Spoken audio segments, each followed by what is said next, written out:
I would like to kind of talk a little bit about the nature of virtue, and that's primarily my thought about this comes from MacIntyre. MacIntyre wrote a book called After Virtue, and in that he does talk about the nature of virtue. He kind of differentiates the virtue of Homer in the Iliad and Odyssey. He differentiates that between Aristotle in the New Testament, as well as the virtue of Franklin, of Benjamin Franklin, and then he kind of sets aside his own idea of virtue. So that's kind of what he does. So I kind of want to think about those three things that he says in After Virtue, where he talks about the nature of virtue, and then kind of talk about what he says, and then talk about what I think virtue should be defined as in a unified concept of virtue. First of all, Homer says that virtue allows one to fulfill well-defined social roles. It's similar to like what you'll see in like some East Asian philosophy, or like some classical to Neo-Confucianism, to where they're saying that, a virtue is being a father, a son, all this stuff, a mother, all this stuff a virtue is being what you are,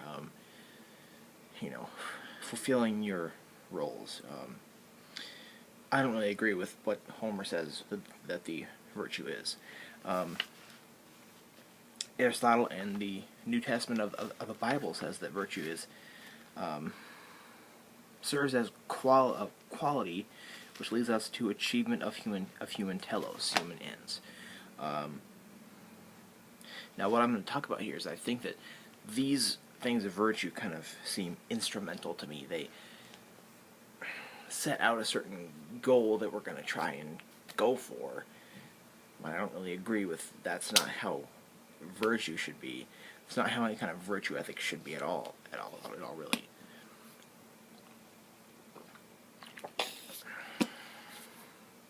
Anyway, serves as a quality which leads to achievement of human telos, of human ends.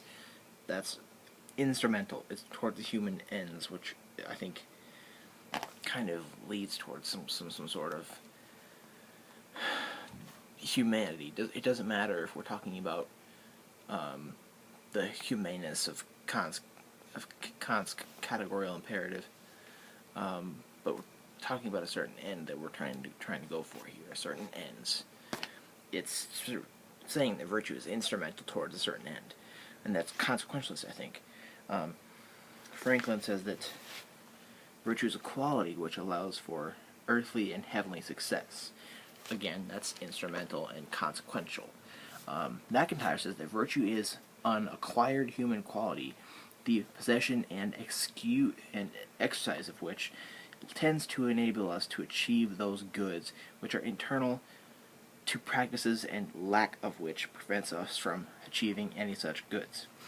Now, if you read Aristotle's Nicomachean Ethics, you will see that we have arete, excellence, phronesis, practical wisdom, and in exercise, of the virtues that come from the excellence of arete, and you will have a habitual build-up within you, which will lead towards a eudaimonia, or best translated from Greek as a flourishing.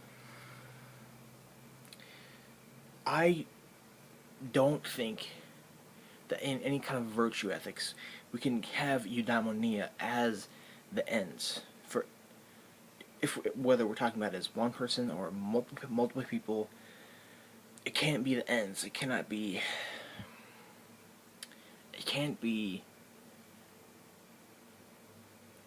the thing that we're trying to aim for, because I think if we try to aim for a certain kind of goal or a certain kind of consequence from moral or virtuous action, then we're gonna very possibly not achieve it.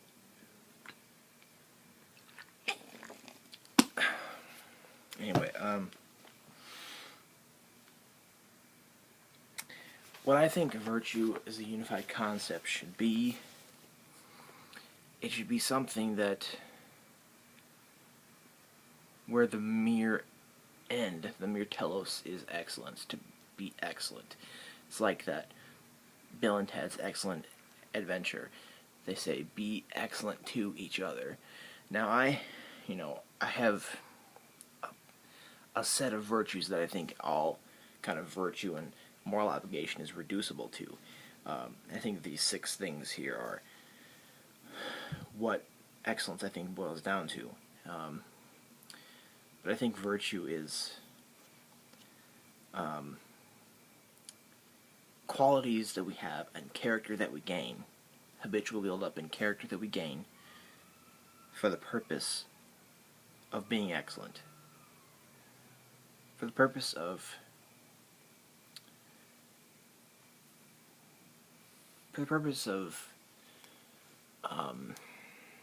I don't want to go the Homeric way and say that it's to be in a social role, but more to be having a place somewhere in society to where you are excellent.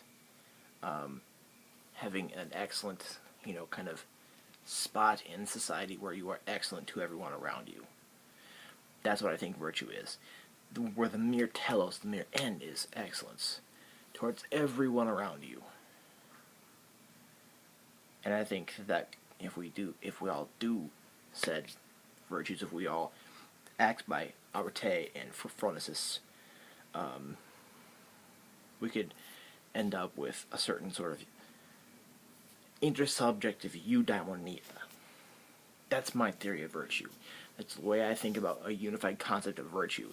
So I think that MacIntyre's and Homer's and Aristotle's and the New Testaments and Franklin's are all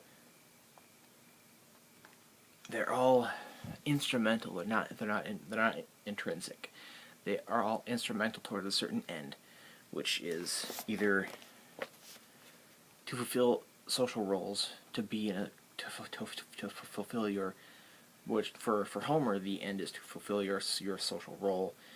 For Aristotle, it's to achieve the human telos, and the human telos is not that good. I don't think that's a very good thing to aim for. It's a very low thing to aim for. And Franklin's is earthly and heavenly success, which I think that Franklin's is very highly instrumental and very highly consequential. And then MacIntyre's is to enable us to achieve those goods which are internal to practices, and lack of which prevents us from achieving any such goods, which is also very consequential and instrumental. And I think that any kind of virtue theory needs to be intrinsic, just like